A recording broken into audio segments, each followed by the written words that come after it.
Bila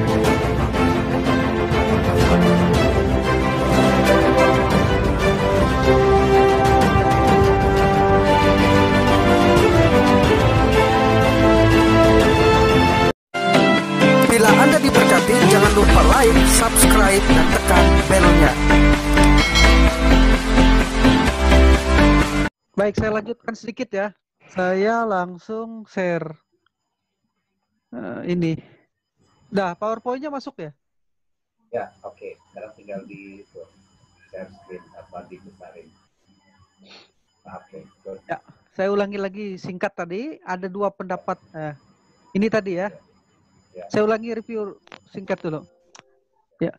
Ahok menyatakan bahwa Rasul Paulus menikah. Alasannya karena Rasul Paulus anggota Sanhedrin ya. Nah, perlu saya jelaskan bahwa kasus Ahok dan Rasul Paulus bukanlah analogi yang paralel. Jadi tidak bisa dijadikan dasar bagi pembenaran alasan untuk pernikahan Ahok begitu ya. Oke ya. Nah, ada dua pendapat ahli teologi tentang masalah Paulus menikah atau pernah menikah atau tidak menikah. Yang pertama, Paulus pernah menikah, dan yang kedua, Paulus tidak pernah menikah. Alasan yang diberikan oleh pendapat bahwa Paulus pernah menikah, satu karena Paulus adalah rabi, dan yang kedua karena ia adalah anggota Sanhedrin. Ya. Nah, sedangkan para ahli teologi yang berpendapat bahwa Paulus tidak pernah menikah memberikan juga dua alasan paling tidak, yaitu bahwa tidak ada bukti eksplisit bahwa Paulus adalah anggota Sanhedrin. Yang kedua, ketika menulis surat Korintus, Paulus benar-benar pada posisi tidak menikah. Ya. Nah, jika seandainya Paulus benar-benar adalah anggota Sanhedrin, maka hipotesis bahwa Paulus pernah menikah bisa diterima. Ya. Artinya, posisi Paulus ketika menulis surat 1 Korintus itu, yaitu dia tidak menikah karena istrinya sudah meninggal, sudah mati. Atau yang kedua, karena istrinya meninggalkan dia, ini dikarenakan ia menjadi pengikut Kristus. Ya. Nah, terkait dengan hal itu, ya, maka kami mengambil kesimpulan bahwa tidak ada catatan resmi yang mengharuskan seorang anggota Sanhedrin itu harus menikah. Ya.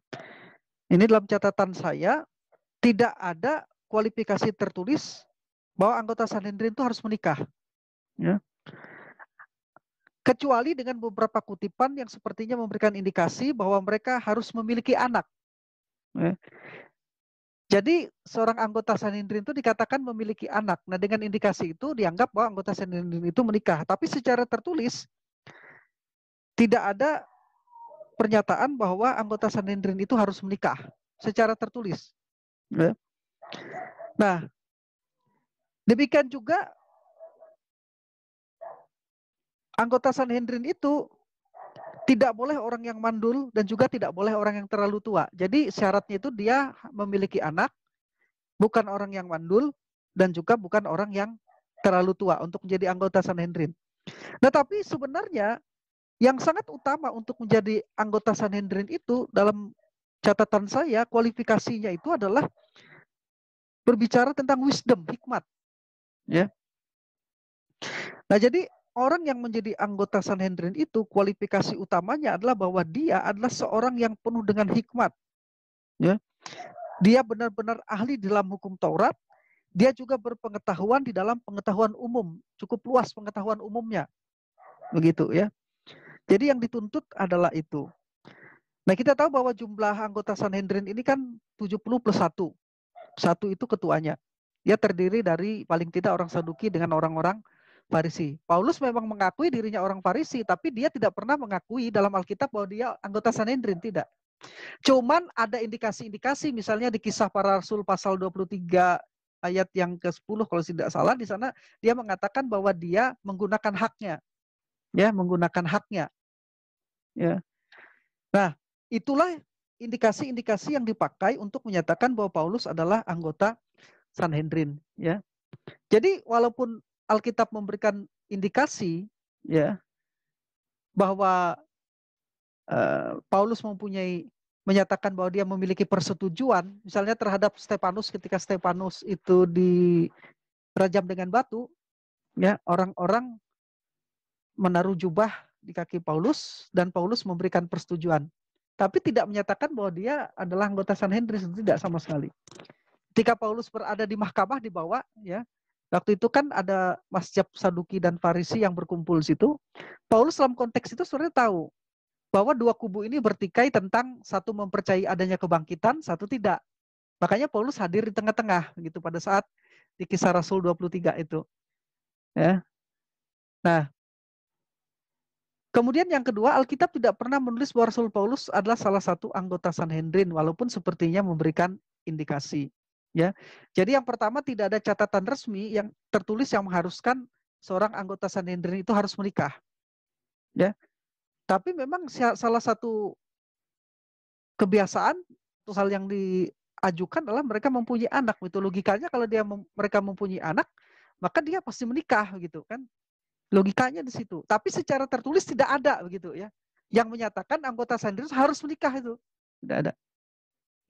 Alkitab juga tidak pernah menulis bahwa Rasul Paulus adalah anggota Sanhedrin. Tidak. Hanya mengindikasi. Indikasi ini berarti hipotesis tadi belum ada bukti. Karena itu setiap orang akan berbeda sesuai dengan keyakinannya. Ya. Jika mereka menerima bahwa Paulus adalah anggota Sanhedrin, pasti kesimpulannya Paulus pernah menikah. Ya. Nah, sementara argumentasi yang lain menyatakan bahwa tidak ada bukti bahwa Paulus adalah anggota Sanhedrin. Maka kesimpulannya Paulus sama seperti keadaannya ketika dia menulis kitab 1 Korintus itu, tidak pernah menikah. Ya. Nah, jadi memang supaya terjadi keselarasan dengan catatan Alkitab, karena tadi masih merupakan hipotesis, ya, maka saya lebih memilih untuk menginterpretasikan bahwa Paulus itu bukan anggota Sanhedrin. Karena memang tidak ada catatan resmi di dalam Alkitab maupun di dalam catatan-catatan sejarah bahwa Paulus itu adalah anggota Sanhedrin. Tidak ada catatan yang resmi begitu. Sejauh yang saya ketahui, mungkin teman-teman nanti ada yang tahu ya. Pak Deki sendiri pun, teman saya Pak Deki, juga menyatakan hal yang sama ya. Ketika dia menyampaikan tentang kasus Ahok ini, dia juga tidak bisa memberikan bukti-bukti sejarah yang memang menyatakan bahwa Paulus itu sah sebagai anggota Sanhedrin. Belum ada bukti-bukti itu. Ya. Nah, kalau hipotesis ya kita tidak bisa berdiri di atas hipotesis. Jadi kesimpulannya, saya menyimpulkan bahwa Paulus memang dikaruniai hidup lajang itu saja. Karena dalam perjanjian lama kan seorang nabi pun bisa dipanggil tidak menikah, najir Allah. Tidak terjadi ya. Dan yang kedua tadi, karena alasannya tidak ada catatan resmi yang mengharuskan secara tertulis bahwa anggota Sanhedrin harus menikah. Ya. Nah, karena tidak ada catatan resmi bahwa dia adalah anggota Sanhedrin dan tidak ada catatan resmi juga bahwa seorang anggota Sanhedrin harus menikah, maka lebih wajar menyatakan bahwa dia tidak pernah menikah dan dia dikaruniai hidup lajang. Jadi kesimpulan saya di situ ya. Catatan saya memang ada banyak ini ya, tapi tidak sempat saya bikin di situ ya argumen-argumennya. Nah, saya kira itu dulu yang bisa saya bagikan karena waktu kita kan terbatas. Mungkin kita lebih banyak share-nya. Baik, saya hidupkan mic. Ya. Bisa hidup mic-nya, halo? Saya ya, tekan. Bisa. Nah, ya, oke. Okay. Tes. Ya, sudah hidup. Silakan Pak Stephen Jo. Ya, kalau saya memang setuju bahwa tidak ada indikasi atau bukti-bukti yang kuat di dalam Alkitab yang menunjukkan indikasi ada, Pak. Indikasi ada, tetapi bukti-bukti bukti-bukti yang kuat. Ya, ada indikasi, tapi tidak ada bukti-bukti yang kuat. Ya, yang menyatakan bahwa Paulus itu adalah orang yang menikah, gitu. Ya, baik dia ketika dia menulis, bahkan bukan sekedar di 1 Korintus 7 ini, ketika dia menulis surat di Efesus juga, nasihat kepada suami istri, itu juga dia tidak mengatakan bahwa dia sebagai orang yang punya pengalaman menikah. Dia tidak ada, walaupun dia menuliskan itu sendiri.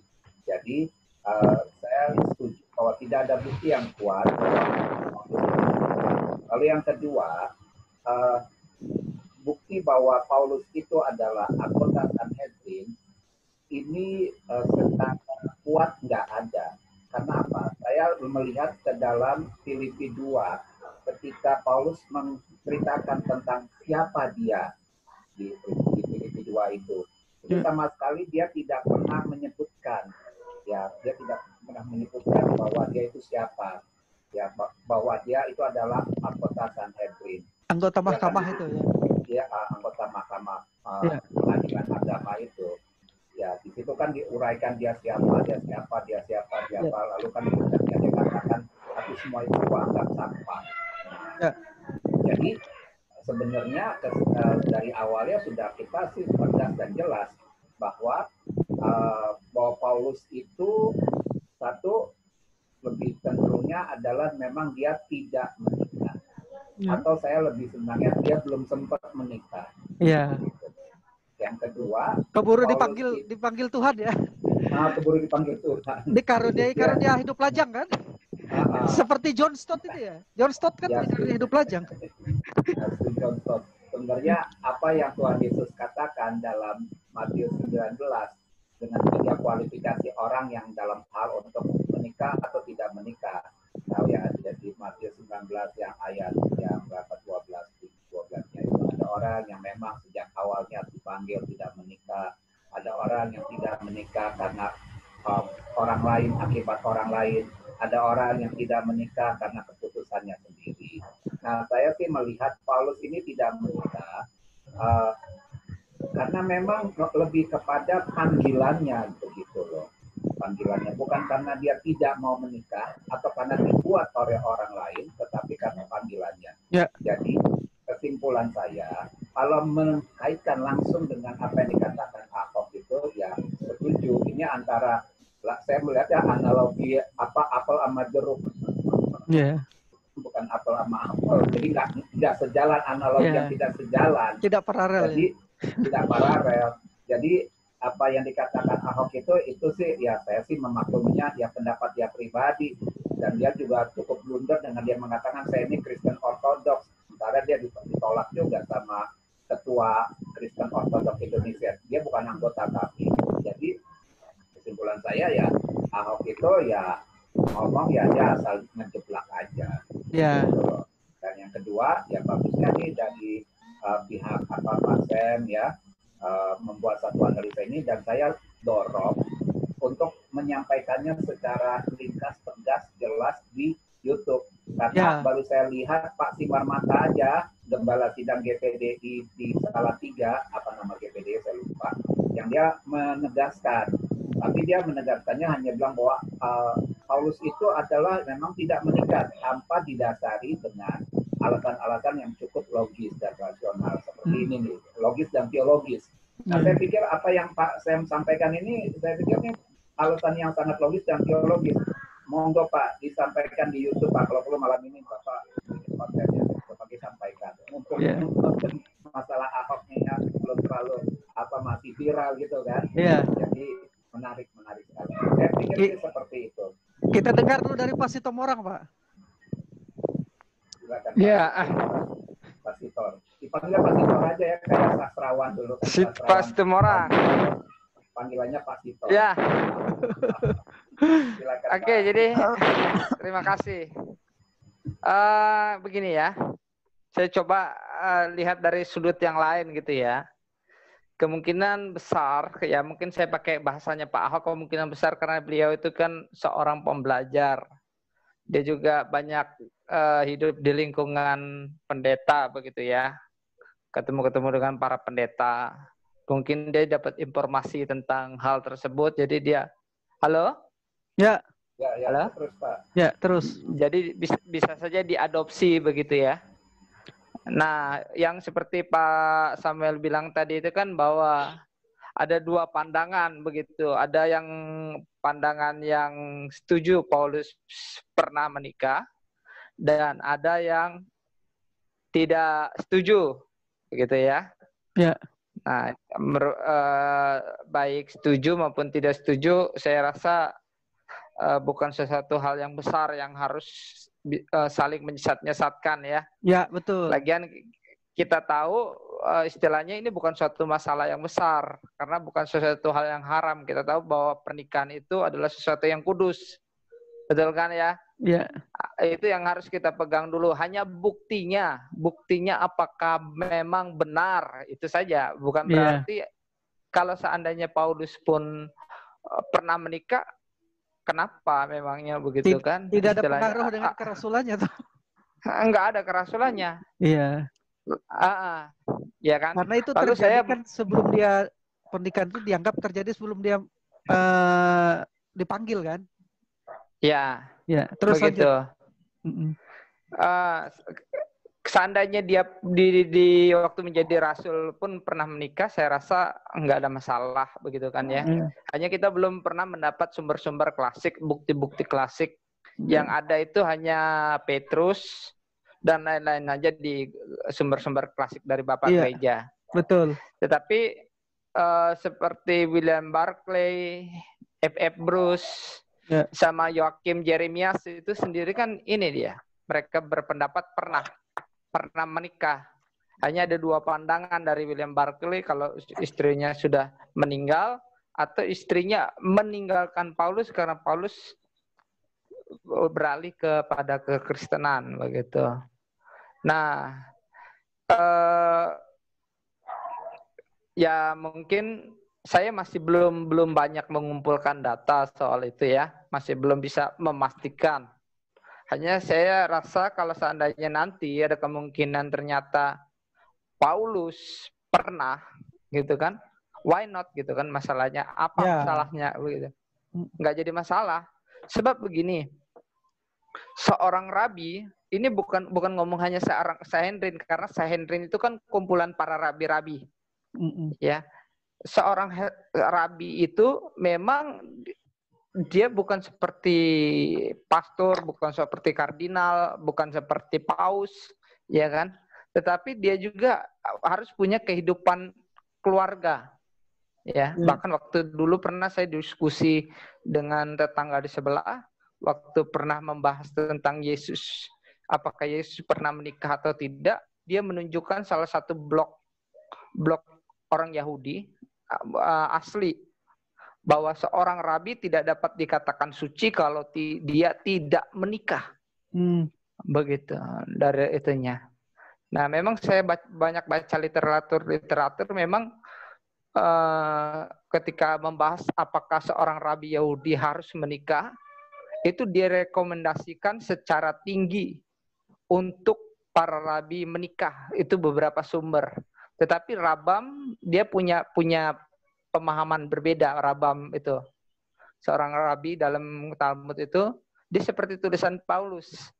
Ya, memang dikatakan direkomendasikan secara tinggi, tetapi tidak diperintahkan secara mutlak untuk menikah karena ada sesuatu hal pertimbangan tertentu.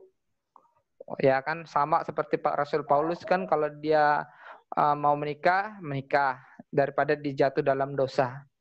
Nah, memang banyak pertimbangan, apalagi kita lihat kan, karena saya dari dulu juga mengajari orang kalau Rasul Paulus itu juga anggota Sanhedrin, dengan pertimbangan dia dengan begitu cepat mendapat surat penangkapan orang Kristen. Surat penangkapan orang Kristen yang sebenarnya surat itu tidak mudah untuk diperoleh begitu kan ya. Kecuali memang orang-orang yang sudah terkemuka di anggota Sanhedrin. Apalagi kita harus percaya bahwa Rasul Paulus ini rabi. Nah, rabi dan Sanhedrin itu kan kumpulan para rabi-rabi terkemuka yang memang punya kompetensi di bidangnya begitu. 70 orang ini begitu. Nah, tapi terus terang saya masih belum bisa memastikan, itu hanya mungkin hipotesis saya. Apakah Rasul Paulus pernah menikah ataupun tidak. Tapi seandainya kalau Rasul Paulus pernah menikah, entah itu istrinya sudah meninggal dunia atau meninggalkan dia karena beralih imannya. Selamat bergabung Pak Moses. Ya. Ada Pak Moses bergabung sebentar ya. Oke. Ya, lanjut. Ya, ini Pak Sitomorang lanjut. Ya. Saya rasa tidak ada masalah begitu kan ya. Bukan masalah besar begitu.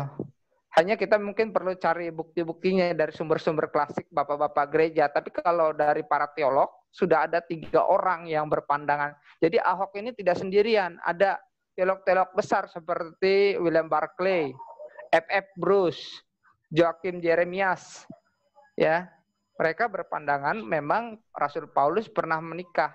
Lalu Borning pernah mengutip Bapak Gereja, tulisan Bapak Gereja katanya dari Ignatius Antioquia. Tetapi ada seorang teman yang verifikasi data Ignatius itu nggak ada mengatakan seperti itu gitu. Datanya kurang valid. Itu saja dulu dari saya. Mungkin ada yang lain yang bisa ditambahkan. Oke, baik. Ya. Jadi itu tadi pandangan yang menyatakan bahwa Paulus pernah menikah, yaitu karena satu dia adalah rabi. Ya. Alasannya kan begitu ya. Sudah disinggung juga tadi oleh Pak Sitomorang. Dan yang kedua karena dia adalah anggota Sanhedrin tadi. Nah, namun pernyataan bahwa Paulus adalah anggota Sanhedrin, ya, itu kan seperti saya katakan tadi masih hipotesis ya. Dan di Alkitab sendiri tidak ada catatan yang dengan tegas menyatakan bahwa Paulus mengakui dia sebagai anggota Sanhedrin, baik di Kisah Para Rasul yang dianggap dia memiliki hak suara di mahkamah itu. Ya. Itu pun hanya indikasi. Kemudian ketika dia mengisahkan sedikit autobiografinya di surat Galatia dan surat Filipi, dia tidak sama sekali menyatakan bahwa dia pernah menjadi anggota Sanhedrin atau dia pernah menikah. Tidak ada sama sekali. Seharusnya kan kalau dia pernah di masa lalunya, seharusnya ada gitu, ya. Seharusnya pasti ada karena itu merupakan bagian penting dari kehidupannya begitu. Kita lihat di dalam Alkitab begitu. Nah, yang kemudian lemahnya data dari sejarah ialah karena kita tidak menemukan catatan-catatan yang menyatakan dengan tegas juga bahwa Paulus itu adalah anggota Sanhedrin dan pernah menikah begitu. Ya. Nah, kalau saja ada satu saja, saya katakan tadi, ada satu saja pernyataan dari sejarawan-sejarawan klasik yang menyatakan Paulus anggota Sanhedrin, sudah sah begitu. Dia pernah menikah gitu. Bisa dijadikan satu bukti bahwa dia pernah menikah begitu. Nah, masalah seperti William Barclay, saya juga ada baca bukunya di tafsiran surat Korintus itu, William Barclay menyatakan itu pun hanya tafsiran seperti saya katakan tadi. Hipotesis berdasarkan penafsiran-penafsiran yang sama seperti yang saya sampaikan sebelumnya dari ayat-ayat tertentu. Ya, di Kisah Rasul pasal 26 ayat 10, kisah tentang ketika Stefanus menjadi martir, ya. Orang-orang meletakkan jubah di dia dan dia mendapat surat itu untuk menganiaya orang-orang Kristen, kuasa penuh itu, ya. Nah, kita yakin Paulus itu adalah orang dipercaya. Orang dipercaya belum tentu juga dia menjadi anggota mahkamah waktu itu atau memang belum sempat menjadi anggota mahkamah. Dia dapat orang percaya karena memang dia adalah cum laude dan dia adalah lulusan terbaik waktu itu. Dari 30 orang yang mengikuti pendidikan seperti Paulus, dia adalah lulusan terbaik dikatakan di dalam kitab Galatia itu kalau saya tidak salah ya. Dan di Filipi juga dia memberitahukan ya. Nah, maksud saya dengan predikat seperti itu tidak terlalu sulit bagi Rasul Paulus untuk mendapat kepercayaan dari pengajar-pengajarnya dan juga anggota mahkamah untuk mendapatkan surat itu. Ya. Nah, itu asumsi saya bahwa Paulus itu bukan anggota Sanhedrin karena tidak ada bukti. Saya tidak mengatakan juga bahwa dia memang bukan anggota, tapi karena tidak ada bukti, ya. Nah, lebih baik kalau dari posisi saya lebih baik kita kembali kepada apa yang dinyatakan di dalam Alkitab. Jika Alkitab memang bungkam untuk Alkitab dan sejarah juga bungkam dalam hal itu, ya lebih baik, lebih aman kita mengatakan bahwa Paulus memang belum sempat menikah atau belum pernah menikah dan dia memang dipanggil untuk menjalani kehidupan yang lajang. Ya, jadi dia bukan karena ada penyakit ya atau mungkin karena dikebiri. Yang pasti karena memang dia mengatakan bahwa adalah baik kalau orang dalam keadaan posisi seperti saya. Baik itu bukan berarti menikah itu tidak baik. Paulus jauh sekali dari pikiran Paulus bahwa menikah itu tidak baik, jauh sekali. Ya. Karena orang-orang Yahudi itu sangat mengerti salah satu hal yang mereka tekankan itu menikah. Ya, itu merupakan hal yang penting. Ya. Nah, karena itu ketika Paulus mengatakan adalah baik kalau orang seperti aku, maksudnya itu dia lebih leluasa sebagai orang yang lajang gitu, lebih bebas. Bukan berarti orang yang menikah itu pelayanannya tidak baik. Rasul Petrus tuh baik. Yang rasul-rasul lain yang menikah juga sama begitu, dipakai Tuhan luar biasa untuk pelayanannya. Nah, saya kira itu tadi ya. Nah, karena ada Pak Moses bergabung dengan kita, walaupun Pak Moses masuk di tengah-tengah ini, nggak apa-apa Pak kalau mau memberikan pandangan. Lanjutkan saja Pak. Saya menyimak. Kalau Pak Jo tadi sepakat bahwa Paulus data-datanya juga menunjukkan bahwa lebih condong kepada bahwa Paulus memang belum sempat menikah gitu ya. Keburu dipanggil Tuhan jadi rasul dan dia menjalani kehidupan lajang. Ya. Jadi intinya memang tidak ada bukti begitu ya. Kita pun dari Alkitab menyatakan Paulus sudah menikah hanya sejauh yang disampaikan di dalam Alkitab itu. Ya. Jadi sebetulnya saya bisa langsung menerima kalau memang ada satu saja catatan sejarah yang menyatakan bahwa Paulus itu adalah anggota Sanhedrin. Seperti kata Pak Samuel Sitomorang tadi, ya pernah ada sempat ternyata ketika dilacak ya tidak itu. Ya. Oke, ada lagi? Mungkin tambahan dari Pak Jo atau Pak Sitomorang atau Pak Moses mungkin.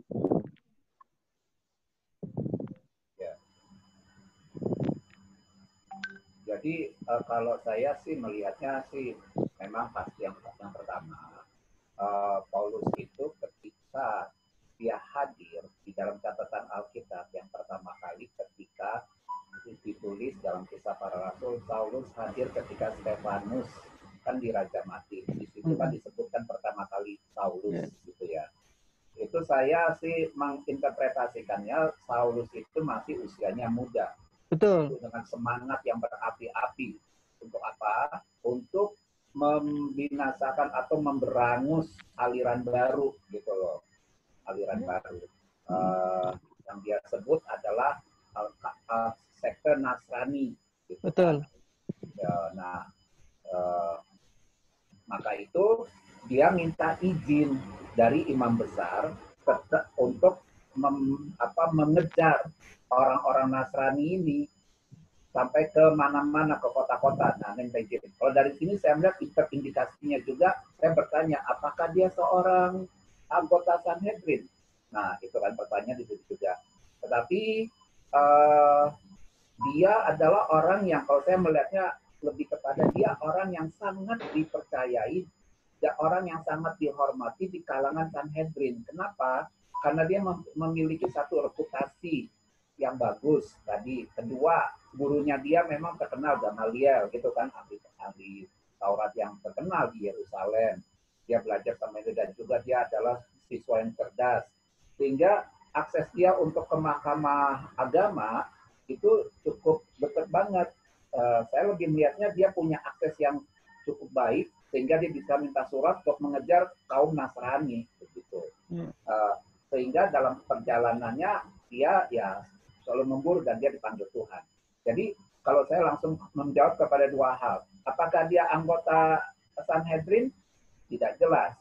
Apakah dia menikah? Mungkin belum sempat. Ya, belum sempat menikah. Jadi penekanannya adalah, kalau di sini kesimpulannya adalah bahwa Allah memanggil dia dalam keadaannya sebagaimana adanya dia gitu loh. Dan memakai dia sebagaimana adanya sehingga disitulah rancangan-rancangan Allah yang digenapi di dalam hidup dia gitu loh. Nah, aku sih melihatnya seperti itu. Jadi kesimpulannya, apakah dia anggota Sanhedrin? Enggak jelas. Kedua, apakah dia menikah? Lebih banyaknya saya katakan dia tidak menikah. Loh, terus kok dia kalau gitu kenapa dia berada di lingkungan Sanhedrin? Dia karena dia memiliki akses ketika dia mendamaikan lagi berbicara di antara orang Saduki dan orang Farisi yang mempermasalahkan soal kebangkitan, dia menyebutkan saudara-saudaraku. Bukan berarti apakah dia anggota? Enggak juga. Kan kita harus lihat satu ayat dengan kita proses dengan ayat yang lainnya. Nah, terindikasi saya bahwa Paulus bukan anggota Sanhedrin, tapi memiliki akses ke Sanhedrin itu sendiri. Demikian ulasan saya. Sepertinya waktunya habis ini Pak Sitomorang. Iya. Oh, jadi mau gimana? Mau tambah waktu lagi atau mau kita bahas di lain waktu? Saya Boleh kira saya